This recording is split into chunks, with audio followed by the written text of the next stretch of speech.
You know, if you, or really anyone you love has been on that journey toward parenthood, it can be. I mean, it's just such a Oh, challenge. absolutely. It's an emotional roller coaster for sure. Right. It's all these cycles, these treatments, and sometimes it's just real disappointment, you know? Especially with something like IVF. It's a road where you really need every advantage you can get. It is. And today, we're going to step away from that roller coaster for a bit and look right at the science. We're doing a deep dive into using acupuncture to improve female fertility. And this isn't about, choosing an alternative path. Not at all. It's about making the path you're already on work better. It's an integrative approach. We're going to unpack the actual physiological mechanisms behind this, and we're focusing on the work pioneered by Mike Berkeley, who founded the Berkeley Center for Reproductive Wellness in New York. And that's a key point because his was the very first complementary medicine center in the entire U.S. that was focused only on reproductive wellness. So our mission today is to cut through all the mystery and just look at the hard science, the measurable ways this can work alongside modern medicine. Exactly. Okay, so to set the foundation here, let's just quickly lay out what the research says a body needs to be ready for conception. It kind of boils down to three big things. Three core pillars, really. First up is circulation.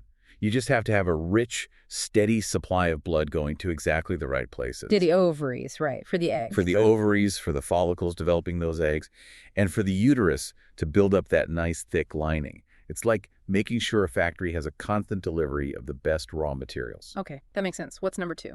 Number two is the uterine environment itself. It needs to be, well, welcoming.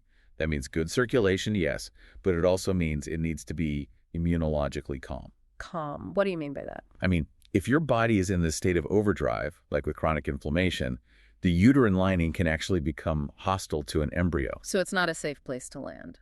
Exactly. An embryo needs a secure, non-threatening place to implant. And the third piece? The third piece is the one we probably overlook the most. Balancing the nervous system. Your body has to be convinced it's safe enough to even think about reproduction. Ah, the whole fight or flight thing. That's it. If you're stuck in that survival mode, your body just shuts down non-essential functions. And reproduction is, well, it's the first to go. The goal is to get into that rest, repair, and reproduce state. Okay, so that's our framework. Circulation, a calm immune environment, and nervous system balance. Let's start with the first one, circulation. I mean, how on earth does a tiny little needle affect blood flow? It's a really fascinating mechanism, actually. It works at the micro level, and the main player is this tiny gas molecule called nitric oxide, or NO. Nitric oxide, right, okay. Right. And that's not laughing gas. No, definitely not laughing gas. Yeah. Nitric oxide it's a critical signaling molecule. When you stimulate an acupuncture point, your body releases more of it into the local tissue. And what does it signal? It signals the smooth muscle around your blood vessels to just relax, Yeah. to widen. It's a process called vasodilation. So we're basically widening the pipe. You're widening the pipes. And when you do that in the pelvis, you dramatically improve what's called microcirculation. The blood flow in the tiniest vessels. Exactly. The ones feeding the ovarian follicles, the ones feeding the endometrial lining. So you're getting more oxygen, more nutrients, more hormones delivered right where they need to be. I really liked the analogy from our source material for this. It's like you're upgrading these narrow, slow little side streets in your pelvis into smoother, wider avenues for blood flow. It's a perfect analogy. And this isn't just a theory. We can actually measure this. Reproductive endocrinologists use Doppler ultrasound all the time to check blood flow resistance in the uterine arteries. So if the vessels are tight, the resistance is high. Precisely. And high resistance makes it harder for the uterus to get what it needs, harder for implantation. And studies have shown pretty consistently that acupuncture helps lower that resistance. So that's what they mean by improved hemodynamics. That's exactly what it means. Better blood flow mechanics. And this is a core goal at a place like the Berkeley Center. They're looking for those measurable changes. So the takeaway for you listening is that whether you're trying naturally or doing IUI or IVF, this is all about creating a more stable, nourishing environment for conception to happen. A better fed system is a better functioning system. Okay, so that's circulation, but you said that's only half the battle. Let's move on to that second area, inflammation. Yes, inflammation. This is so important because so many of these really tough reproductive issues, endometriosis, some types of PCOS, recurrent implantation failure. Even unexplained infertility sometimes. Right. They all have this inflammatory component. It's like your body's just smoldering with this low-grade internal fire. And when that fire flares up? Well, you get these elevated levels of chemical messengers. They're called inflammatory cytokines. And they're like little saboteurs in your system. How so? What do they sabotage? They can disrupt the hormone signaling that's needed for an egg to mature properly. And, maybe most importantly, they can make the uterine lining unable to accept an embryo. So the embryo gets there, but the environment actively fights it off. It's just not receptive. But this is where acupuncture can be a really powerful modulator. It's not just a blunt instrument. What do you mean? Well, the research shows it seems to work on both sides of the coin. It helps reduce the pro-inflammatory cytokines, that's the gas pedal, for inflammation, and it increases the anti-inflammatory cytokines, which are the brakes. Okay, but hang on a second. Inflammation is a good thing sometimes, right? Like if you get a cut or an infection, you don't want to turn that off completely. That is a great point. And we're not talking about turning off that healthy acute response. We're talking about rebalancing the chronic systemic inflammation that's gone haywire and is affecting reproductive tissue. So you're not shutting down the fire department, you're just calling it off when there's no fire. Perfect way to put it. You're shifting the environment from on fire and hostile to calm and welcoming. You're helping the immune system support the process, not sabotage it. That makes a lot of sense. Okay, now for the third factor. Stress.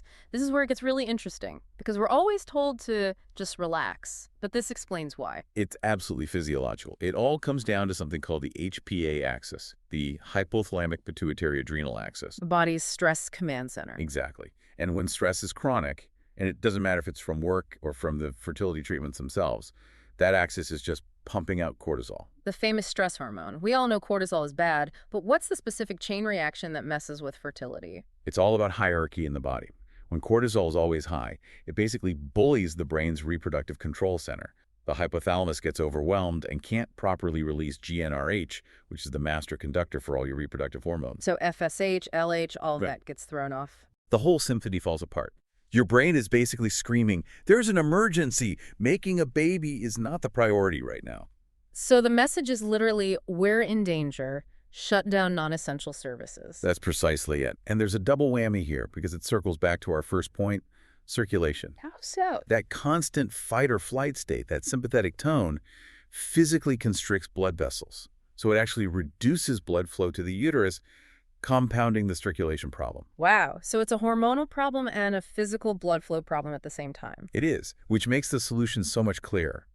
You're not just trying to make someone feel relaxed. You're trying to physically flip a switch in their nervous system. To get out of fight or flight and into the parasympathetic state, the rest and digest mode. Yeah. Acupuncture is very effective at activating this system, which in turn helps lower those baseline cortisol levels. You're changing the body's priority from survival back to reproduction. Circulation, inflammation, stress. That's a really powerful combination of effects. It moves this whole conversation out of the realm of, woo, and into measurable biology. It really does. So let's pivot to how this is applied in practice. Let's talk about the pioneering work of Mike Berkeley and his team. Their contribution was really establishing this model of East meets West collaboration. They didn't just add acupuncture to a menu of services.